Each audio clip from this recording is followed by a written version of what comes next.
What's going on, guys? Welcome back to Season 2, Episode 4 of a Washed Up Sports Podcast. My name is Evan Klein, and I am glad to be joined by my co-host, Max Lindley. What's going on, guys? Welcome back to another brand new episode. We dropped an emergency podcast for you last weekend. We're coming with a brand new one this week, and I just want to say, you're going to want to watch the whole thing. Yeah. Today, guys, this is an episode. We're proud of everything we put out, but this is a special one we have for you guys today. No doubt. Stories told later on, you're not gonna want to miss. Can't really beat them. You can't. They're untold stories that we haven't heard before. Certainly, you guys have not. We're very excited for you guys to hear it. So, without further ado, let's hop right into it. We are an authentic sports commentary from the perspective of two washed-up athletes. Today's episode is brought to you by The Daily Scoop. The Daily Scoop is the premier dog walking and pet sitting service of Bergen County, located in Glen Rock. The Daily Scoop provides service not only to Glen Rock, but to several surrounding towns as well. The Daily Scoop ensures that your pets are getting the best possible care. While you can't be with them, inquire for more at www.thedailyscoop.com. That's scoop with a K at www.thedailyscoop.com. Max the Instagram. Daily Scoop LLC. Scoop with a K. You know where to find them. Best dog watching, walking, sitting, other pets too. You already know the deal because we love them. We talk about them all the time. So go check them out. Daily Scoop LLC with a K. So we're going to get right into it before we get to the main event, which is our interview with Dean Darling. Yep. So without further ado, we're going to get into some basketball talk. Yes. So LaMelo is balling. A couple weeks ago, I picked him for Rookie of the Year, and since then, he's just picked it up. He's looked worlds better than he did. So I've been so impressed with him. Evan, I think you have too. Definitely. Do you have any stats? I know you said you had some stuff earlier. I do have some stats ready to go. So a couple weeks ago, I would have argued Halliburton looking really good too, but obviously 14 games in, too early to call. He was, though. Like, that was fair, too. Right. At that time. Right, yeah. But even now, 14 games in, too early to call Rookie of the Year. But LaMelo, oh my. All right, guys. Just what these stats coming up that I'm about to give. The first words that come to my mind when I read these stats are unbelievably solid. That's what I would say. It's just unbelievably. It's just so his stats right now are just like what you want from a guy like that. 100%. 2 words, but got it. Yeah, it is 2 words. I had to poke at you. It's fair. It's fair. So 11.8. We'll call it 12 points a game. Call he's it 12. averaging. We'll call that 12. 6.8 total rebounds. Call it 7. We'll call it 7. So 12, 7 assists. Well, 6.1. We'll call it 6. 6. Yeah. So that's already solid. He's shooting 40% from the field and 33% from 3. From 3. Yeah. So he's looking solid. He's looking like a seasoned NBA player already. Yeah, no, that's just like, he's not gonna right now. He's not gonna be that guy who's gonna go out and put 40 on someone's head. Yeah. Right now, he's played 14 games in the NBA, but his game is complete right now. He's rebounding the ball as a point guard. He's rebounding the ball. He's passing and he's shooting pretty well. So you really can't ask for more. Right. From a rookie. Right. Exactly. So that's where we're at with LaMelo. Definitely front runner for Rookie of the Year. He looks miles better than Lonzo did his first season in the 100%. NBA, which is something to think about. It is. He's also got height on Lonzo. Yeah. So that helps with rebounding, like we were talking about. Yeah. It's just crazy because we used to see LaMelo. He was like this little kid playing playing freshman year high school basketball, yeah. And to see him turn into an NBA player, the community has not followed a player from as young to NBA stardom as I feel like we have with LaMelo right now. Yeah, the only comparison would be maybe LeBron James, but again, social media wasn't the same back right. then, so it's not the same. He didn't have a show from the freshman year of his high school. Right, and I think that's a testament to LeVar Ball. Say what you want about LeVar Ball, but look at what he did. He is a marketing genius. Yeah, marketed his kids unbelievably well, and look, now they're on top. Yeah, 2 of them. 2 of them. Jello is still struggling, but I think he got a G League contract recently, so. Good for him. But. All right. On to our Celtics. So. They're rolling. Yeah. Tough loss to the Knicks. Yeah. Tough loss. They didn't look great. Kemba looked pretty rusty in the return, but we're missing Tatum. one game. Tatum will be back. I'm liking what I'm seeing. I'm not worried. I'm not either. Yeah. Okay, so I just wanted to bring that up. Make sure we're on the same page and that we're still in on the Celtics. Absolutely. All right. One bad game coming off of, the whole COVID cancellations and everything. We played well against the Magic right off that.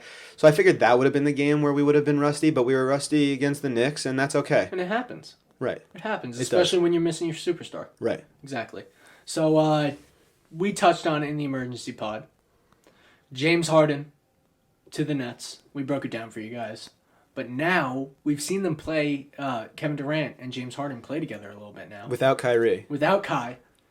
He looks fantastic. So they've played two games. So good, man. They've played 2 games, and James Harden in those 2 games has a combined, I think, 130 something points. They said, which is a record for the most for a player with his new team in 2 games in NBA history. Yeah, he's playing ridiculous.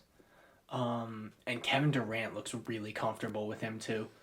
So I really don't know what's going to happen with Kyrie. I said, just to you, I think they should chip him out, get some depth. But there's going to be people. There's going to be some people who are going to say, no, that's not going to happen, as you just did. Right. And there's going to be people who say, nah, that's not worth it. You want a big 3, not a big 2. My just argument is you don't want.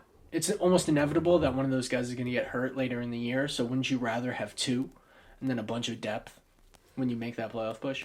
I don't know if I would, but I think right now they have a really good chance to win the championship, especially once Kyrie's back. But I don't know. I was thinking about a lot that could go wrong with this, but so far, I mean, in the first 2 games, I will be the first to raise my hand and say that they look amazing. Yeah, they look fantastic. Just wanted to touch on that. And like we said before, that's always good. Local team looking good. Yeah, no Nets doubt. haven't looked good in a while, so yeah, it's really good to see, in my opinion. I'm sure you kind of agree. Yeah, I do. All right. Another local team, New York Knicks, turning the corner after a 3-game losing streak by beating the Celtics. Yeah. But one thing I wanted to touch on, Knicks of years past, I feel like they wouldn't have been able to get that win. They wouldn't have been able to turn the corner. Dig deep. Yeah, they wouldn't be able to. They didn't have that hustle, and I think that totally goes to the whole new culture they've put into that New York organization. It's running deep. Did you have anything to say about that? No, I mean, it goes without being said, the Knicks are balling. Yeah. Julius Randle looks like he's going to be an all-star and make a case for a max deal after this year. That's a lot. He's making a case, though. I know, and I'm not disagreeing. I think if he's going to stay in New York, he is going to ask for a max contract. Yeah, I'm not disagreeing at all. I'm just saying that's a lot of money. It is a lot of money. These numbers deserve that money, I'd say. He's looking good. He's looking really, really good. Mm-hmm. Like rejuvenated almost. Yeah. So that's fantastic to see. Yeah, and then quickly seems like to be one of the steals of the draft. Yeah. No doubt. Yeah. Lastly, before we wrap up basketball talk, it goes kind of without being said right now. Lakers are still the team to dethrone in the West, and the top team, I think. Do you agree? Yeah, I mean, tough one Monday night for them. Blew a big lead against Warriors. That. Steph played out of his mind. Yeah. Nice little comeback for the Warriors. But yeah, it's one game, and I think once come playoff time, Lakers are going to be the team to beat. I can't see anybody beating them in the Western Conference right now. So yeah, I absolutely would say that that's fair. Yeah, I agree there. Clips look good too. Yeah, of course. Paul George looked good the other night. Had a monster dunk. Remember seeing that pop up on my timeline. Yeah, I like seeing Paul George do well, actually. Yeah, I really do. Yeah. You just don't like seeing players that get paid max contracts do poorly. Right. It's just because you know they're going to get slandered in the media, and one, you don't want that to happen. He got slandered so hard last year. Everything in the bubble, he couldn't shoot for anything, so they called it the pandemic P thing and everything like that. I hated that because I like Paul George, and ever since Paul George had that almost career-ending injury, he's come back and he's playing unbelievable. So give him a break. He's playing really well this year. Yeah. So you never want anybody to be slandered like that, I think. Right. No matter if you like Paul George, hate Paul George, just it's not necessary. That's just the cancel culture we live with today, though, I think. If you know what I mean, you have one terrible game and everyone's like, he's done, he's bad. Everyone's so quick to do that, to jump on you. Yeah, you're right. I think it's more people just being like, you're paying this dude a ridiculous amount of money. He should be performing at a ridiculous level at all times. Yep. So I'm not agreeing with them. I'm just like, Playing that's devil's advocate. almost like that's how fans feel. I Right. think. I don't get it, but I think that's how they feel. Right. All right, basketball talk wrapped up. So we got one more little segment for you guys before we get into the big interview that you're all patiently waiting for. Yeah. But we're going to get into a Klein's Corner. We haven't done one in a while. Yeah, I think this is the first one of season 2. Yeah, it has to be. Has to be. So let's get into it. I'm back with Klein's Corner, guys, and I have something to talk about that I know we got some really good feedback on last time. So, the UFC. I know we don't talk about it a whole lot, but this weekend is going to be special. We have UFC 257, the notorious Conor McGregor, 22-4-0 against Dustin Poirier, 16-6-0. Second time these two are facing off, and I got my money on Conor, guys. I think he's in the best shape of his life. He's been relatively quiet for Conor McGregor.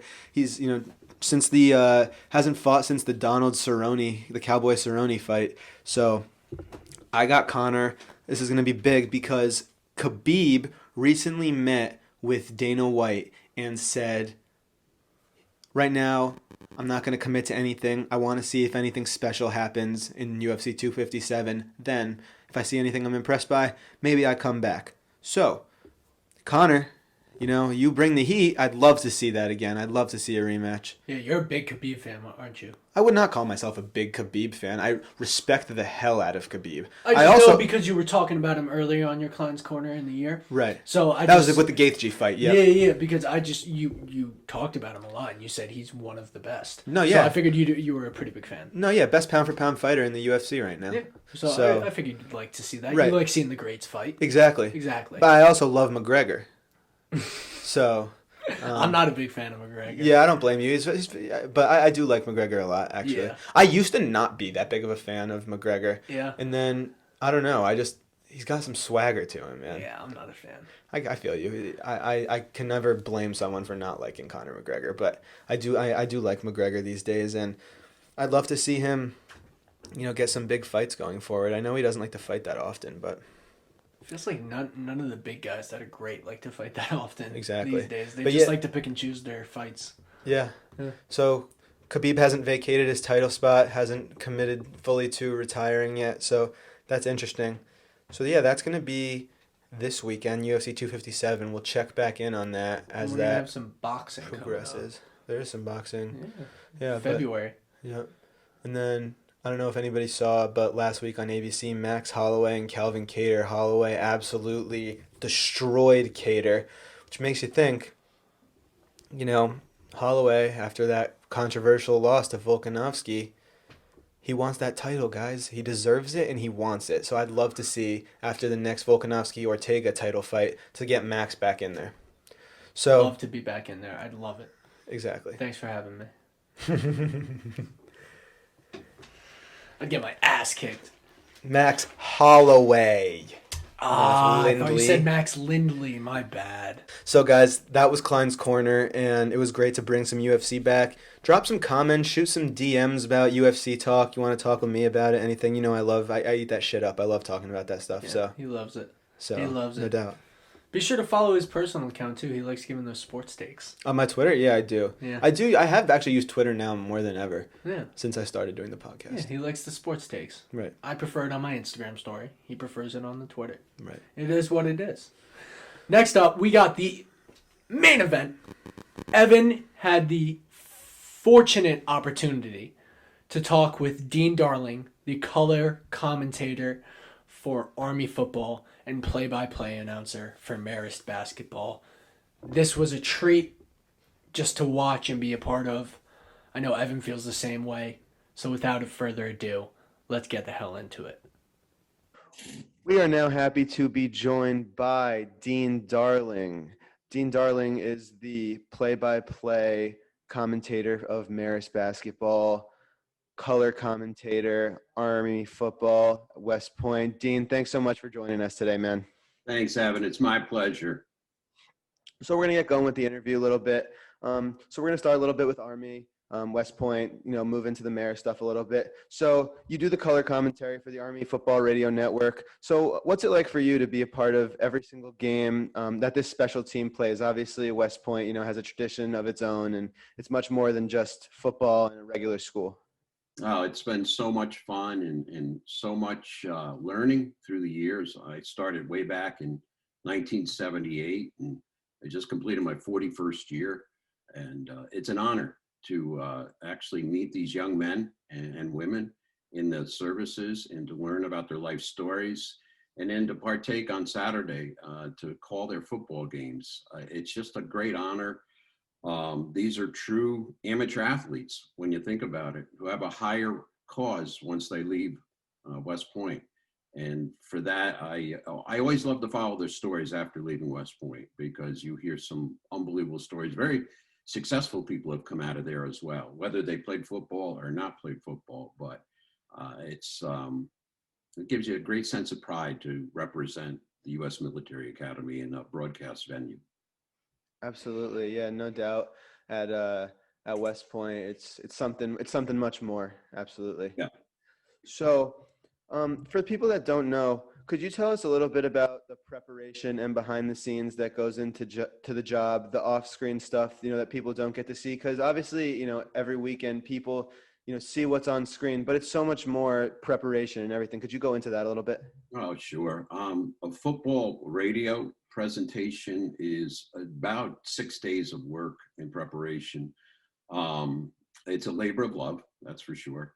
And what you do is you have to prepare not only for the opponent, but you also have to then update all of your statistics and bio information. I meet with coaches now on Zoom calls on Thursdays, the offense and defensive coordinators, to talk about Army's upcoming opponent and how his practice has gone this week. And then on Friday, you get to do basically a review. And then on Saturday, that's the candy, I call it. You get to go and do a game. You get to sit at midfield, you get fed, and you get paid. I mean, it doesn't get any better than that. So, no, it doesn't. Again, it's a labor of love. It's when I was working full time, I just retired at the end of 19. I would get up at 5 in the morning before I went to my regular job, and I would do 2 hours of prep. And I get home at night, and my wife, Suzanne, would have dinner ready, and I get to spend maybe an hour with the family, and then put in another 4 hours. So that's 6 hours a day times basically 5 to 6 days a week. It was a full-time job in essence. But again, I'm like a kid in a candy store when it comes to the game, because you're rewarded for all the work you did, and you get to you basically get to tell the story of what's going on out there, especially for radio, because you have to paint the picture for radio. Absolutely. Radio and TV it's a completely different game. It is. And I've done both, and it's challenging to go from radio. I've actually done them in the same day, to go from a radio call to a play-by-play call. Now, I do color analyst work for the radio, but then I do play-by-play on TV. Those are two different animals. Absolutely. So you actually don't want to overspeak when you're doing a TV game. I mean, you don't want to insult the consumer. They're actually seeing anything that's in front of them. So, and on radio, you really got to be precise. And in doing color, you basically have to recount the play. And my job's actually gotten more challenging over the last few years, because everybody number one runs a spread offense other than the service academies, and they don't huddle anymore. So back in the day, I would have a good 25 to 40 seconds of time to be concise in my reporting. But now it's probably 10 seconds to be able to recount the previous play, then let the play-by-play guy, Rich DeMarco at Army now, set up the formations and the defensive changes. So that's been a change in my type of sports broadcasting. Absolutely. Yeah. So obviously, you said you recently retired, and, already announcing is like a full-time job on top of your other full-time job. So now it's like you only got one full-time job. Yeah. Going on. And what I like about it, Evan, is that I can prepare during the day now, where I used to have to get up, like I said, early in the mornings and then spend late nights. Now I've got a lot of time to prepare, and it actually helps to broadcast more, because you have more time to research things. Right. Yeah, and the way that an athlete prepares during the week, it's the same thing with any job. Absolutely. One thing I've always kind of wondered about broadcasting is, so you see, there's like a Dick Vitale of the world, and there's a lot of former players get in there and stuff. What's the difference? Like, how does somebody get to the top? Is it all connections to be like announcing the big games versus like D3 games? Like what's the catalyst there to be able to get to the top in that kind of field versus like maybe like more of D3 or something not as much? And does playing the sport professionally give you an advantage? I think probably these days it's harder than ever to break into the business if you're a non-athlete. I think you have to have a strong resume. A lot of people have asked me, well, how do you get started these days? And you basically have to start out with minor league baseball. If you really want to become a full-time announcer in any sport, you have to cut your teeth. A lot of times you have to be a one-man band. You have to do both the play-by-play and the color, and travel on buses in minor league towns and things of that nature. That's how you get started. I was fortunate. I got to do Division III basketball in college for 2 years. I went to Fredonia State out west of Buffalo. And actually, we were called the Blue Devils. And I got to do all those games. I built up a resume tape to do those games. I was a DJ when I first got out of school. And I didn't want to be a DJ, but I knew that was my foot in the door to get to do some sports. So what happened was they were doing Army football and they were doing Army basketball. And this was way back in 1977. And I had to engineer the games back at the studio. And it was tough for me because I wanted to do the play-by-play, but the news director was actually doing the play-by-play. Turns out that he ended up leaving the next year, and I got to do Army West Point basketball. That was my first entrance into West Point sports. You might know the name of the coach. His name was Mike Krzyzewski. Mm-hmm. And, I thought I knew a lot about basketball, and I knew about that much once I met Coach K. And he took me under his wing. I got to spend 3 glorious years with him. And they had good teams back then. And I learned so much about it. And he'd have me come to the team meetings. I would chaperone the team on the road.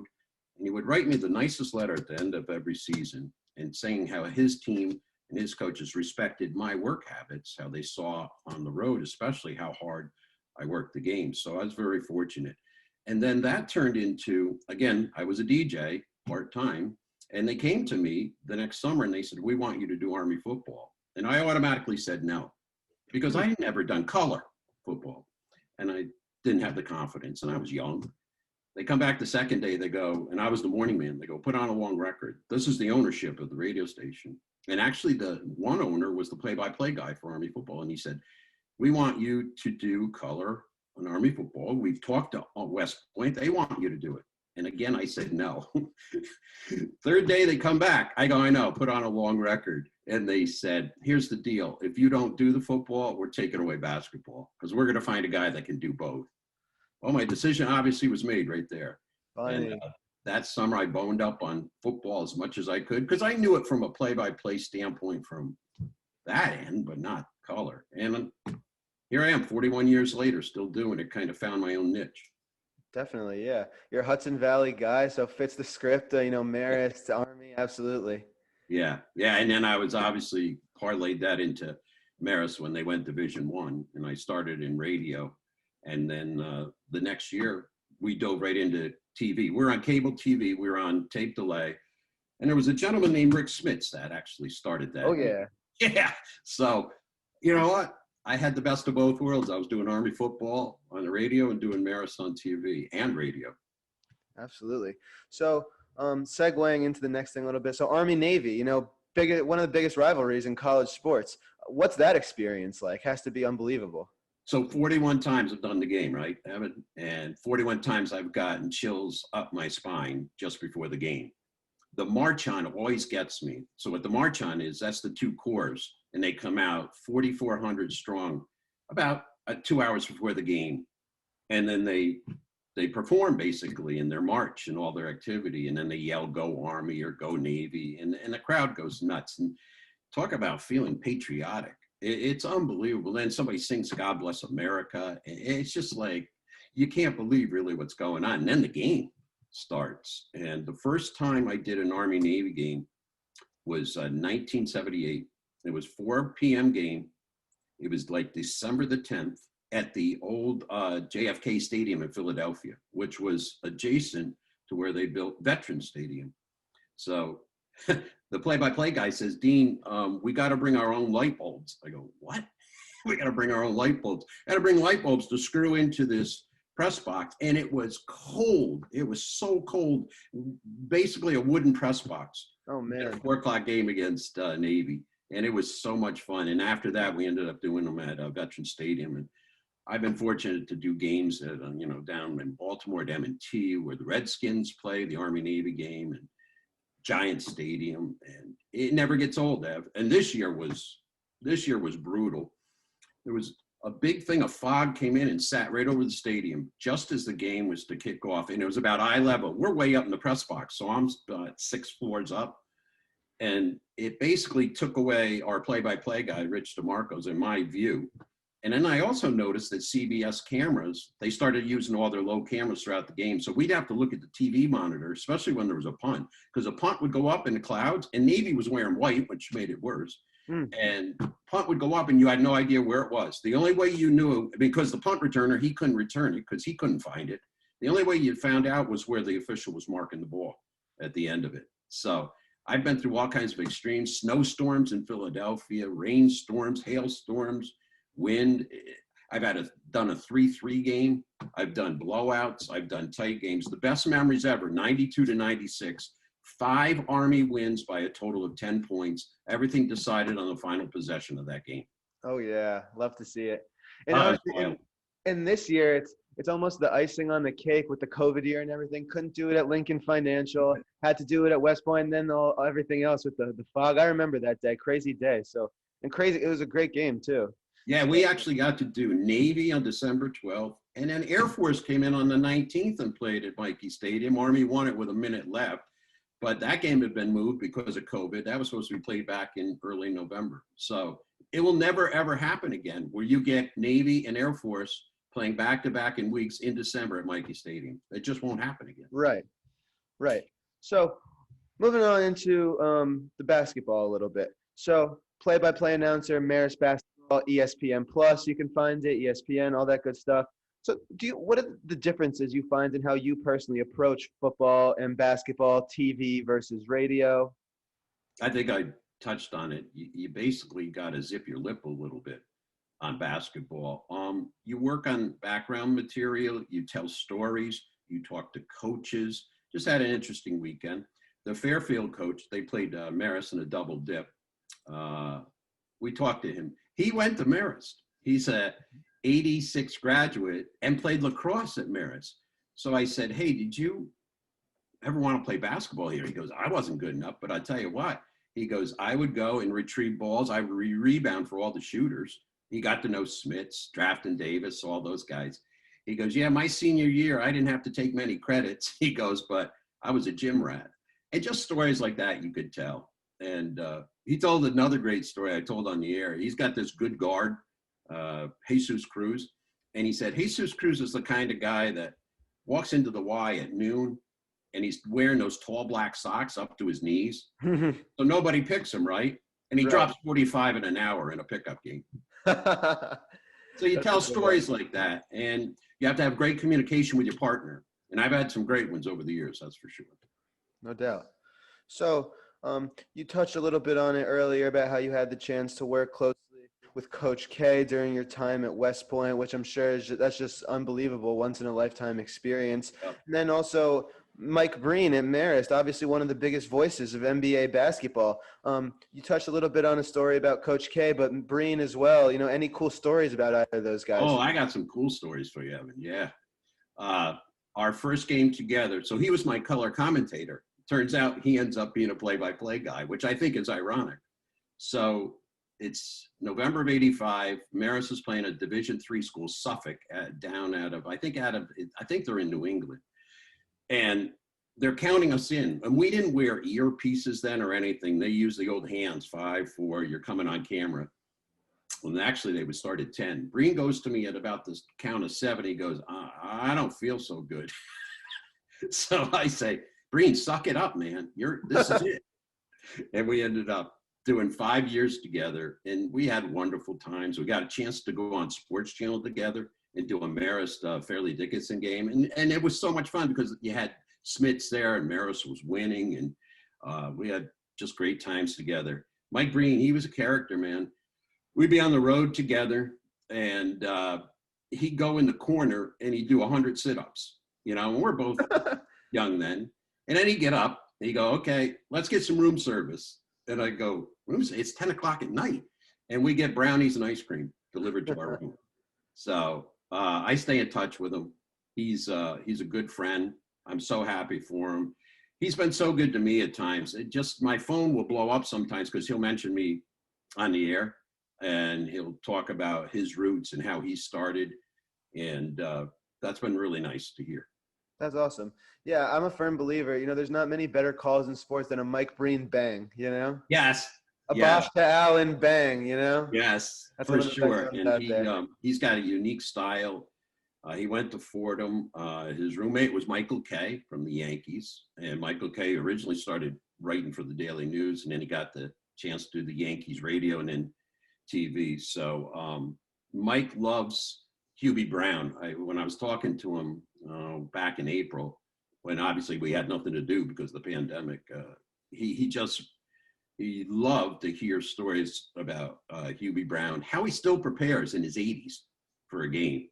And and I asked him about all the other guys he works with. And, he said, Dean, they're just like regular guys like you and me. He goes, we're just on a bigger platform. That's all. Absolutely.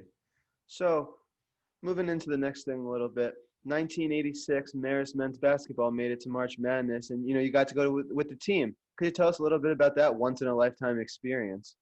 So I was got the lucky chance to be asked to go down there. So I was actually working for cable TV then. I was actually a salesperson, but they said, hey, if you're going down there, can you do some reports? So I said, sure. So I got invited to go with the Marist party. We're going to play at LSU, Baton Rouge, and we get the flight out of LaGuardia, and we stop in Georgia. I'm like, why are we stopping? We pick up Georgia Tech on our same flight down there. So here comes Mark Price on our plane. Here comes Jerome, Sally, Bruce Dalrymple. We're going to play these guys like in 2 days. So went to the game, and Smits is a sophomore. And Marist goes up in the game. It's like we're supposed to get blown out by 30. Georgia Tech is favored to win the region. I think they're number 6 in the country at the time, something like that. And all of a sudden, the official blows 2 fouls on Smits and sits him down. And the game was nip and tuck the entire game. We ended up having to foul at the end and blah, blah, blah, blah, blah, blah. And ended up losing by 13. Actually, I thought it was less, but I had Jack, my son, look it up today. We ended up losing the game. But what a great spectacle being there. And how the home crowd, I can't remember who the next game was, just turned on Georgia Tech and was rooting hard for Marist. They wanted Marist to win that game because we were the true number 16 seed going into that game against the number 1 seed. So that's a great memory. Then in 87, Marist had a great year, and they ended up playing Pitt out in Tucson. And I got invited to go out there again. And that was a great experience. Not for the game. They got drilled by 30. And Jerome Lane threw down this dunk on top of Smits' head. I'll never forget it. It was just like he posterized him. But it was so much fun just to be able to go there. And I didn't even really work the games. I did some television reports, but it's fortunate enough to go and hang out and get the environment of what an NCAA tournament's like. Absolutely. All those places you've been, you have a favorite venue, favorite place that you've ever gone to call a game? I've for football, I've done games at Ohio State and Michigan. I mean, that takes your breath away. The Big House. The Big House. Been to Notre Dame 4 times and did games. My first time at Notre Dame, we always go in on a Friday, the day before the game. You charter with the team out of Newburgh with Army. So we get there, and we always go right to the stadium to set up. And then, so I said, well, I got to go down the field. It was so ironic to go down and stand at midfield by yourself, basically. And you were looking for a touchdown Jesus, obviously, in the one end zone. And it was like, this place, it's no great shakes. It's wooden bleachers. It's kind of beat up. It's old. And then 24 hours later, you're doing the Army Notre Dame game. The place, 80,000 people going nuts, and it's magical. It's magical. So those are great memories. Being able to do games at Giant Stadium, unbelievable. Doing the Army-Navy game and down in Washington, seeing presidents come in and out. It's been a good life, that's for sure. And I've been to a lot of places and got to meet a lot of really cool people. Interviewed Bill Parcells, Bobby Knight, Coach Krzyzewski says to me, we're at a cocktail party before the Hoosier Classic. We're going to play Washington State, and Indiana's going to play, I think it was Davidson.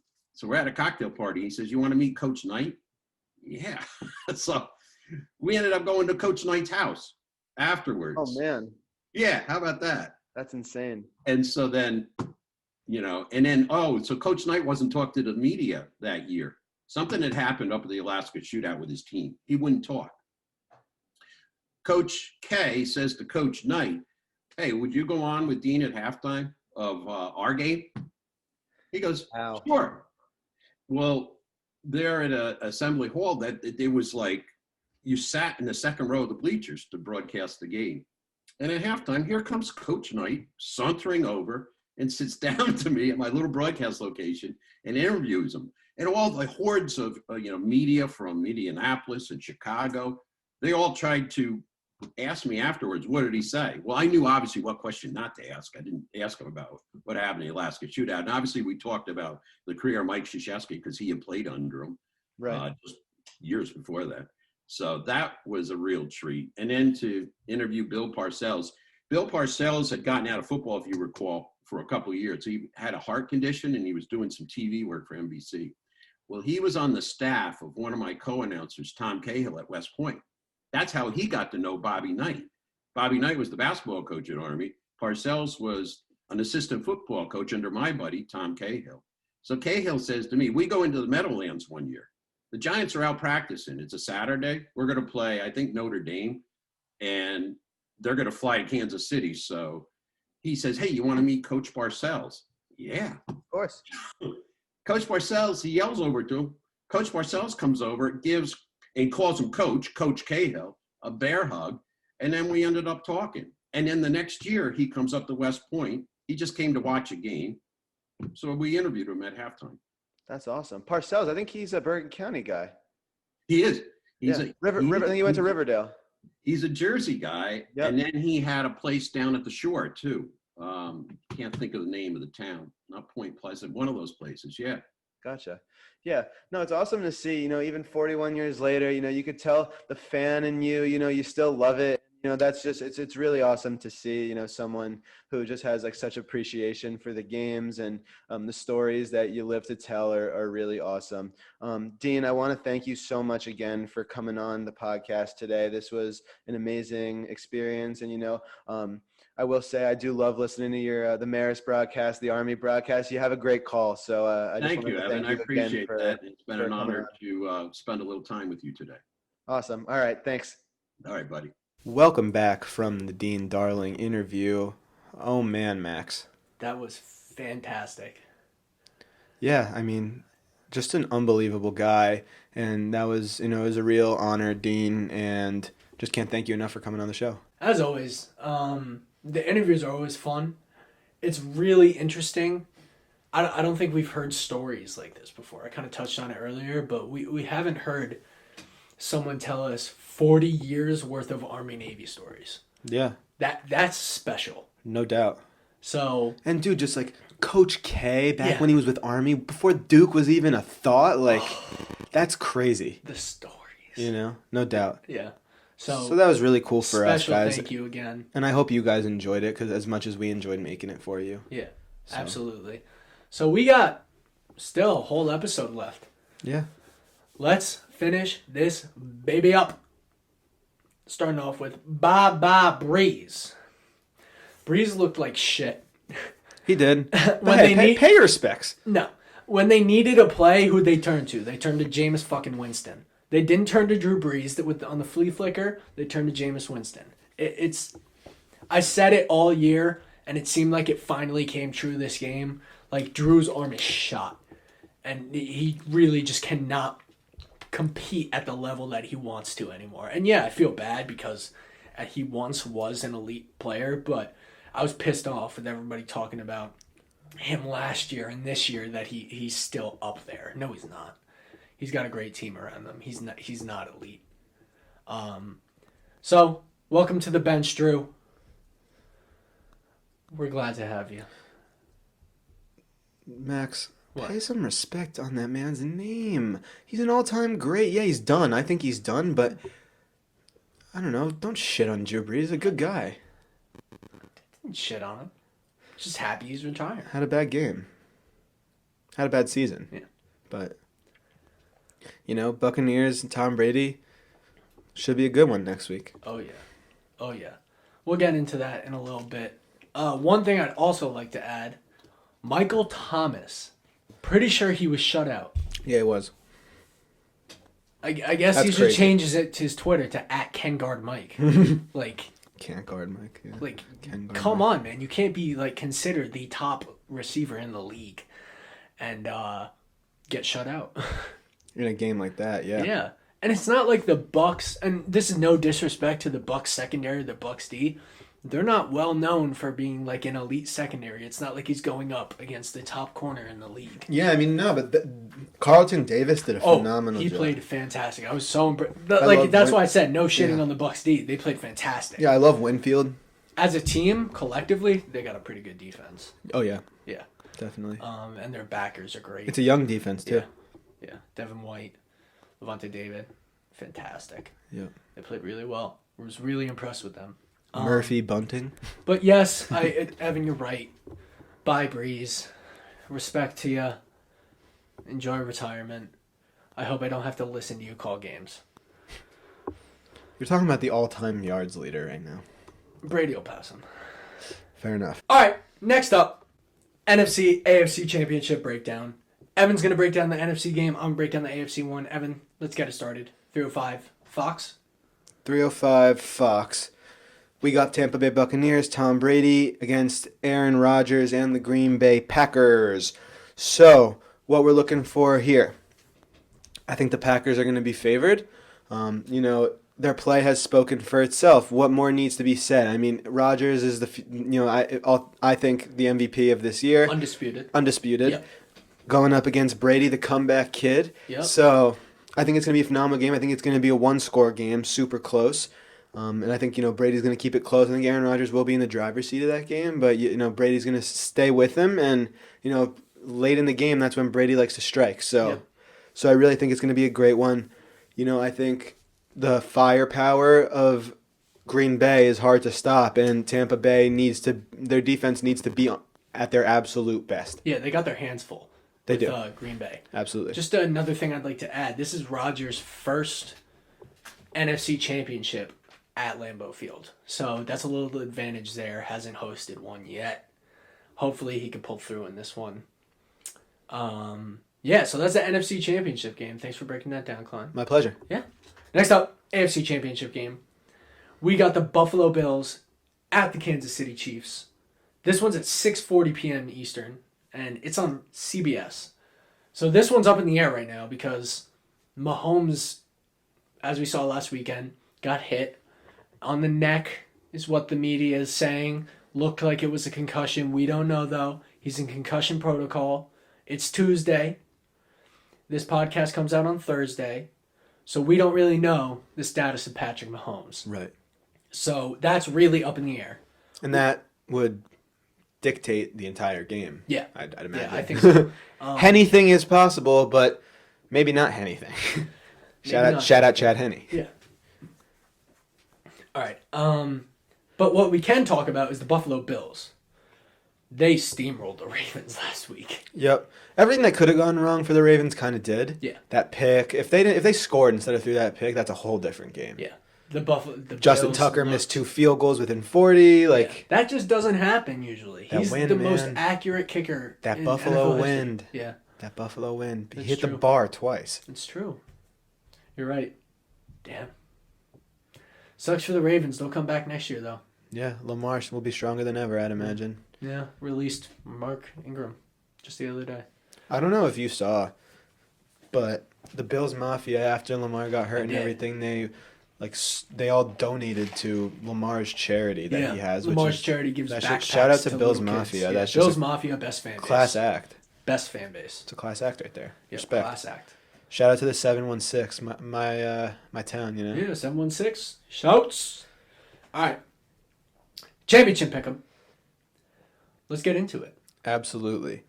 Today's pick'em is presented to you by Advanced Office Furniture. Since 2003, Advanced Office Furniture has been providing the New York metro area with the highest quality custom furniture. All the furniture is produced in their state-of-the-art manufacturing facility here in New Jersey and never outsourced. Your business is unique, so why don't you choose to furnish it with specialty furniture that is built to last? With high-quality, customized solutions, no matter what your needs are, Advanced Office Furniture will surely exceed your standards.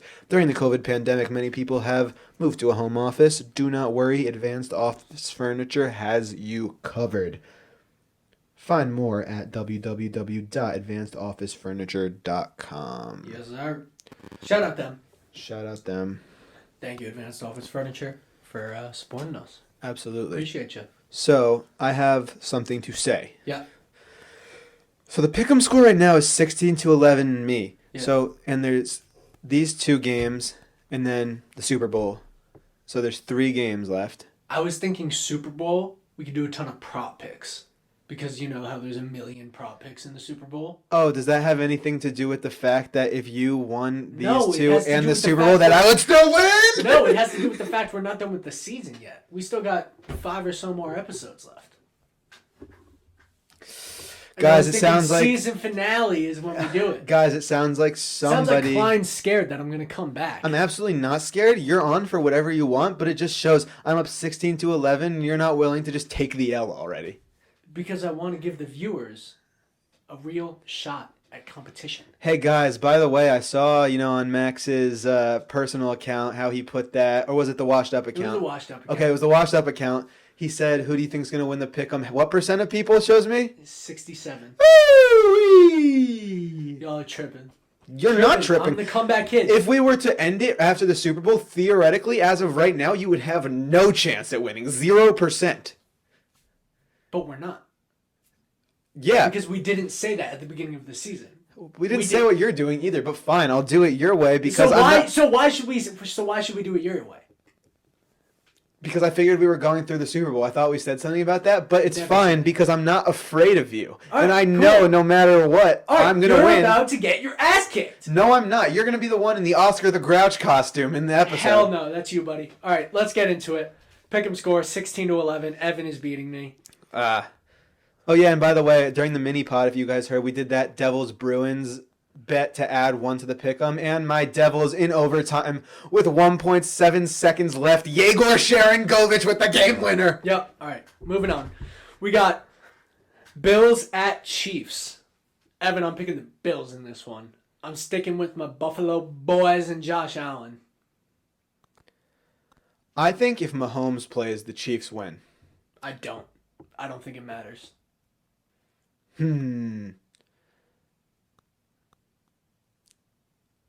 716, I love you, but I think... Oh, fuck. He's conflicted. I'm taking the Buffalo Bills. I'm not letting you back in this. I think they're going to win, and I don't think Mahomes is going to play. I think it's too soon after the concussion. I was indecisive He for a doesn't second, have a guys. concussion, bro. I was indecisive at first, but I'm taking the Bills. Let's go! I'm taking the Bills, too. All right. Next game, Tampa Bay Buccaneers at the Green Bay Packers. What do you think is going to happen? Evan? You're so confident in your little prop bet picks for the Super Bowl that you're going to make a comeback, but I don't think you are going to make a comeback, so I'm taking the MVP, Aaron Rodgers, at home, even though I love you, Tom Brady. I think I would love to see you win your 7th Super Bowl, but I got the Packers because I think it's just going to be too much firepower at home. I really do. I'm conflicted. I'm very conflicted. The last time Tom Brady played in a championship game on the road against the MVP, he went to the Super Bowl, and won that Super Bowl for his 6th ring. So I'm conflicted, Evan. Well, the thing is, I hope Tom Brady and the Buccaneers win the game because I like Tom Brady, but I think the Packers are going to win, but if I know anything as a Patriots fan, I love the people who would always be like, he has no chance, they're not going to win, and Brady proves the haters wrong. So you do with that what you will, but Tom Brady's going to come through and get the W. And the Buccaneers are going to beat the Green Bay Packers and go on to play the Buffalo Bills. And a rematch of the AFC East of 2019. Tom Brady versus Josh Allen in the Super Bowl. love to hear it. I love how you're getting, like, I thought you were going to take the Packers. Nope. I could sense it, and you were getting, like, a little desperate because your pick'em No, score is so not desperate. garbage. Not desperate at all. I just Desperate. didn't think you were going to take the Packers. Desperate. You sound like Oscar the Grouch. I mean, guys, this is coming down to the wire. It's going to be electric. Max and I have, like, some beef going on over this pick'em stuff right now, so... Beat the shit out of them. I'm not actually, but... So, yeah. So, Max thinks he can beat the shit out of me. But, anyways, we're just goofing off. So, guys, this episode was so much fun. It really was. It really was. This was one of my favorites. You know, that interview, guys, I put something on Instagram. I don't want to, run the time too long, but I put something on my Instagram. And that interview was everything that I love about podcasting.